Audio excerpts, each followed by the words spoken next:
इस वीडियो में हम लोग क्लास 10 का जो इस साल 2021 और 2022 का जो बैच का एग्ज़ाम होगा उसके बारे में बात करेंगे।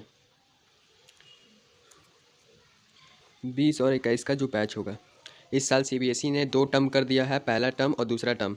जब हम लोग ने एग्ज़ाम दिया था सिर्फ टर्म 2 होता था जो मार्च और अप्रैल में होता था, लेकिन इस बार टर्म 1 भी कर दिया जो आपका नवंबर और दिसंबर में होगा, और जो टर्म 2 जनरल जो होता था वैसे ही होगा। टर्म 1 में आपका बोला गया सीबीएसई से जो ऑर्डर आया कि 4 से 8 वीक के ड्यूरेशन में होगा, मतलब 1 महीना निकाल देगा आपका एग्ज़ाम होने में, मतलब आपका नवंबर दिसंबर में होगा। आपका इसका ऑफिशियल डेट नहीं आया है, दोनों का नहीं आया है, कब निकलेगा। टर्म 1 आपका एमसीक्यू बेस्ड होगा, सब चैप्टर्स का सब सब्जेक्ट का आपका एमसीक्यू बेस्ड होगा, और ये आपका जनरल जैसे होता है वैसे ही होगा। इसमें आपका 90 मिनट्स लगेगा, मतलब 1.5 आवर इसमें लगेगा, क्योंकि ये 40 मिनट्स का मतलब आधा आधा कर दिया है। तो पहले 3 घंटे का होता था, तो अब इसका 1.5 घंटे में होगा एग्ज़ाम, और 90 मिनट्स लगेगा। इसका भी ऑफिशियल नहीं आया कितना मिनट्स का होगा, ये शायद 2 घंटा का भी हो सकता है क्योंकि सब्जेक्टिव है। ये आपका 40 मिनट्स लेगा, 40 मार्क्स का है, ये भी 40 मार्क्स का है। इसका भी इंटरनल 10 मार्क्स का, इसका भी इंटरनल 10 मार्क्स का। जैसे पहले होता था 80 मार्क्स का, तो अब 40-40 कर दिया है, और पहले 20 का इंटरनल होता था, तो 10 टर्म 1 में इंटरनल कर दिया और 10 टर्म 2 में इंटरनल कर दिया है, और टोटल 100 मार्क्स का एग्ज़ाम होगा। और दोनों का मार्क्स आपका जो सीबीएसई का जो लास्ट में बोर्ड का मार्कशीट मिलेगा, दोनों का उसमें जुड़ाएगा। ऐसा कि नहीं कि इसका मार्क्स नहीं जुड़ाएगा, इसका जुड़ाएगा, दोनों उतना ही इंपॉर्टेंस है, दोनों हाफ हाफ कैरी करता है, दोनों हाफ हाफ आपका मार्कशीट का मार्क्स कैरी करता है। अब हम लोग जान लेते हैं कि टर्म 1 में कौन सा सिलेबस आ रहा है और टर्म 2 में कौन सा सिलेबस आ रहा है। सबसे पहले हम लोग मैथ्स की बात कर लेते हैं, क्योंकि इस चैनल पे मैं आपको मैथ्स पढ़ाऊँगा। तो इसमें आपका फर्स्ट टर्म में कुछ इतना चैप्टर्स आ जा रहा है। नंबर सिस्टम में आपका सिर्फ नंबर सिस्टम में एक ही चैप्टर है, रियल नंबर। रियल नंबर आपका आ रहा है जो 6 मार्क्स कैरी करेगा, मतलब सिंगल चैप्टर 6 मार्क्स कैरी कर रहा है, मतलब ये इंपॉर्टेंट चैप्टर है। अलजेब्रा में 2 चैप्टर है, पॉलिनोमियल और पेयर ऑफ लीनियर इक्वेशन, और जो क्वाड्रेटिक इक्वेशन है और जो एपी है वो सेकंड टर्म में आएगा, वो सब्जेक्टिव पूछा जाएगा। ये दोनों फर्स्ट टर्म में ऑब्जेक्टिव पूछा जाएगा। ऑब्जेक्टिव पूछ रहा है तो अच्छा चीज़ है, रियल नंबर ऑब्जेक्टिव पूछ रहा है अच्छा है, तो ये मेरे हिसाब से दोनों 5-5 मार्क्स कैरी करेगा। तो देख सकते हैं ये ज़्यादा इंपॉर्टेंट है, क्योंकि 6 कैरी कर रहा है सिंगल चैप्टर। कोऑर्डिनेट ज्योमेट्री एक ही है सिर्फ, इसमें कोई आपका पार्ट नहीं है, तो ये भी 6 मार्क्स का कैरी कर रहा है। ये 6, ये 5, 5 और ये 6 टोटल। ज्योमेट्री इसका स्क्रीनशॉट आप ले सकते हैं ऐसे एक बार पूरे चैप्टर्स का। देखिए ज्योमेट्री आपका ट्राइंगल 6 मार्क्स कैरी कर रहा है, ज्योमेट्री में आपका ट्राइंगल्स आ गया और 6 मार्क्स कैरी कर रहा है। ये ऑब्जेक्टिव में इसलिए अच्छा है क्योंकि ट्राइंगल्स में सब्जेक्टिव में ज़्यादा प्रूफ रहता है, तो दिक्कत नहीं होगा। सर्कल्स और जो कंस्ट्रक्शन है वो टर्म 2 में आएगा। ट्रिग्नोमेट्री में 3 चैप्टर होता है, रेशियोज़, आइडेंटिटीज़ और height and distance. Ratio identities 5 marks का फर्स्ट टर्म में डाल दिया गया है, और जो हाइट एंड डिस्टेंस है वो सेकंड टर्म में डाल दिया गया है। मेंसुरेशन में एरिया रिलेटेड टू सर्कल ही इसमें दिया गया, वॉल्यूम्स एरिया टर्म 2 में दिया गया है।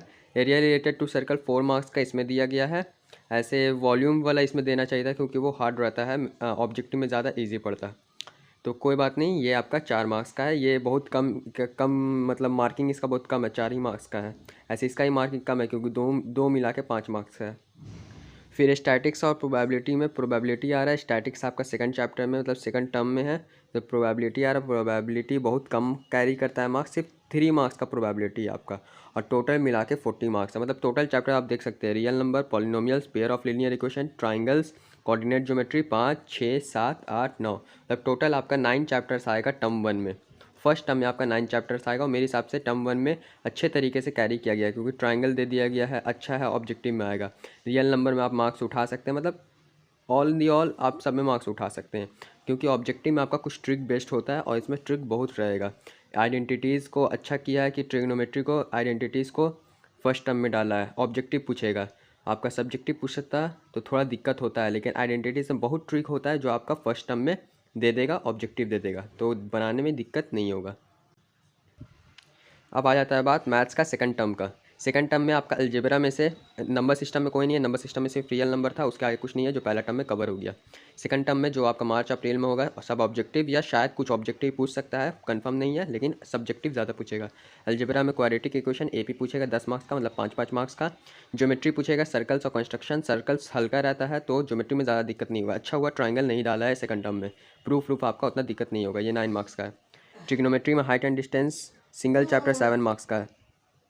ये आपका इसमें सरफेस एरिया और वॉल्यूम आ रहा है। आपका area related to circle first term में हो गया, surface area and volume 6 marks का आ रहा है, और स्टैटिक्स और प्रोबेबिलिटी में स्टैटिस्टिक्स आ रहा है 8 मार्क्स का। तो देख सकते हैं सबसे सबसे मतलब ज़्यादा कैरी करने वाला चैप्टर यही है स्टैटिक्स, 8 मार्क्स का सिंगल चैप्टर आ रहा है। फिर आपका सेकंड में आपका हाइट एंड डिस्टेंस 7 मार्क्स का, और फिर 6 मार्क्स का तो बहुत चैप्टर्स है। तो ये सब आपका इंपॉर्टेंट चैप्टर्स है, और ये टोटल आपका 7 चैप्टर्स है। मतलब ऑब्जेक्टिव में आपका 9 चैप्टर पूछ रहा है और सब्जेक्टिव में आपका 7 चैप्टर पूछ रहा है। तो ऑब्जेक्टिव पर हम लोग फोकस करेंगे। हम लोग नवंबर का सीरीज़ ला रहे हैं जिसमें हम लोग सिर्फ ऑब्जेक्टिव के बारे में बात करेंगे। उस वीडियो को देखना मत भूलिएगा, क्योंकि इसमें पूरे फुल 9 चैप्टर्स का हम लोग ऑब्जेक्टिव बेस्ड ट्रिक बेस्ड हम लोग सॉल्व करेंगे, और सैम्पल पेपर भी सॉल्व करेंगे, जो आपका नवंबर सीरीज़ में आपका फुल मार्क्स उठाने में काम देगा। तो उसको वीडियो को देखना मत भूलिएगा। अब आता है हमारा हिस्ट्री की बात। एसएसटी में आ गए हैं। एसएसटी में सबसे पहले हिस्ट्री की बात करते हैं। टर्म 1 में आपका सिर्फ टर्म 1 और टर्म 2 में दोनों में आपका एक एक चैप्टर आ रहा है।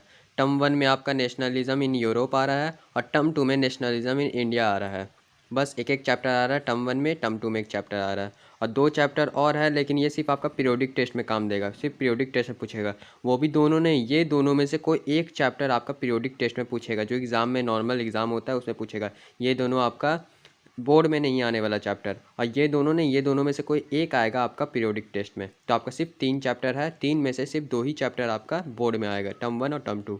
इसका वीडियोस डालना चालू हो गया है क्वेरी बॉक्स पे, आप जाके प्लेलिस्ट चेक कर सकते हैं नवंबर सीरीज़ का। तो उसमें आपको यूरोप का आपको ऑब्जेक्टिव सब मिल जाएगा। अब बात आती है एसएसटी के ज्योग्राफी की। टर्म 1 में आपका 3 चैप्टर है, और टर्म 2 में भी आपका 3 चैप्टर है। टर्म 1 में आपका रिसोर्सेज एंड डेवलपमेंट आ रहा है। टर्म 2 में आपका टर्म 1 में ये आ रहा है, वाटर रिसोर्सेज आ रहा है और एग्रीकल्चर आ रहा है। और टर्म 2 में mineral and energy resources, manufacturing industries और लाइफलाइंस आ रहा है। और याद रखिएगा, टर्म 1 में आपका जो वाटर रिसोर्स आएगा, इसका जो थ्योरेटिकल पार्ट है वो सिर्फ पीरियोडिक टेस्ट में पूछा जाएगा। जो थियोरेटिकल पार्ट है वो पीरियोडिक टेस्ट में पूछा जाएगा। बोर्ड में सिर्फ आपका मैप का क्वेश्चन पूछेगा। बोर्ड में आपका इसका थ्योरी का क्वेश्चन नहीं पूछेगा, सिर्फ मैप पूछेगा। वैसे ही आपका टर्म 2 में सिर्फ मैप पूछेगा मिनरल रिसोर्सेज का, इसका आपका थ्योरी का नहीं पूछेगा। बाकी सबका थ्योरी मैप सब पूछेगा। इसमें ये दोनों में बस मैप का पूछेगा। 3 टर्म 1 में है और 3 टर्म 2 में है। ये है ज्योग्राफी का सिलेबस, आप स्क्रीनशॉट लेते जाइए। अब आ गई बात हमारी सिविक्स की। सिविक्स में आपका 2 चैप्टर है टर्म 1 में, पावर शेयरिंग और फेडरलिज्म। इसमें आपका कोई भी मैप उप का कुछ नहीं बोला गया है। पावर शेयरिंग और फेडरलिज्म पूरा चैप्टर आ रहा है टर्म 1 में। फिर आपका टर्म 2 में बस 2 ही चैप्टर आ रहा है, पॉलिटिकल पार्टीज और आउटकम्स ऑफ डेमोक्रेसी। इस बार सिलेबस बहुत ही ज़्यादा कम कर दिया। पिछले बार बहुत सारा सिलेबस और भी आ रहा था, तो आपका इस बार सिलेबस बहुत कम कर दिया है। तो कोशिश करिएगा मार्क्स ज़्यादा उठाएं। 2 चैप्टर टर्म 1 में है और 2 चैप्टर टर्म 2 में है। इसको आप स्क्रीनशॉट ले सकते हैं। लास्ट आपकी बात आती है इकोनॉमिक्स की। इकोनॉमिक्स सबसे इजी चैप्टर है। इसमें भी सिविक्स की तरह टर्म 1 में 2 आ रहा है, डेवलपमेंट और सेक्टर्स, और टर्म 2 में 2 आ रहा है, मनी, क्रेडिट और ग्लोबलाइजेशन। 2 चैप्टर टर्म 1 में, 2 चैप्टर टर्म 2 में। इसको भी आप स्क्रीनशॉट ले सकते हैं। तो यहाँ पे हमारा एसएसटी का पूरा सिलेबस ख़त्म हो गया। चारों का सिलेबस का हम लोग डिस्कस कर लिए, और हम लोग ने प्लेलिस्ट आप जाके चेक कर लिए। नवंबर 6 का डिस्क्रिप्शन में लिंक दे दूँगा, जाके आप चेक करिए। अब आ जाती है हम लोग की साइंस की सिलेबस की बात। साइंस का सिलेबस भी इस साल थोड़ा घट गया है, पिछले साल से इस बार भी थोड़ा घट गया है।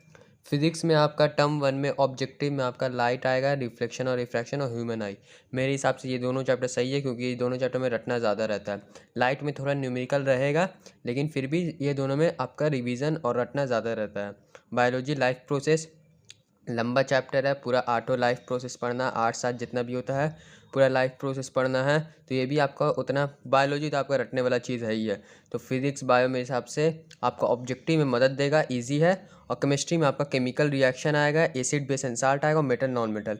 इसमें 3 चैप्टर है, इसमें 1, इसमें 2, मतलब टोटल मिला के 6 चैप्टर है आपका साइंस में। Chemical reaction, acid, metal non metal, मतलब बैलेंस में है, ना ज़्यादा हार्ड ना ज़्यादा ईजी है। तो ये आपका टर्म 1 का सिलेबस है, इसको आप स्क्रीनशॉट कर सकते हैं। आ गया हमारा बायोलॉजी का, मतलब साइंस का हमारा टर्म 2 का सिलेबस। इसको आप स्क्रीनशॉट कर सकते हैं। इसमें फिजिक्स में आपका इलेक्ट्रिसिटी आ गया, मैग्नेटिक इफेक्ट ऑफ करंट आ गया। ये अच्छा है, क्योंकि ये सब्जेक्टिव में ऑब्जेक्टिव में देने का कोई फ़ायदा ही नहीं था। बायोलॉजी में आपका 3 चैप्टर है, पिछले बार 1 चैप्टर दिया था, तो इसमें ज़्यादा चैप्टर है। ऑर्गेनिज्म रिप्रोड्यूस शायद आपका सबसे फेवरेट चैप्टर होगा। हेरिडिटी एंड इवोल्यूशन और आवर इन्वायरमेंट, ये सब आप भी, आपका आवर इन्वायरमेंट भी आपको ऑब्जेक्टिव में देना चाहिए था, क्योंकि रटने वाला चीज़ है। और लास्ट में केमिस्ट्री में 2 चैप्टर है, कार्बन और पीरियोडिक क्लासिफिकेशन ऑफ एलिमेंट। ऐसे ये भी आपका ऑब्जेक्टिव वाला चैप्टर है, लेकिन इसको आपको सब्जेक्टिव में दे दिया है। तो ये आपका टर्म 2 का सिलेबस है।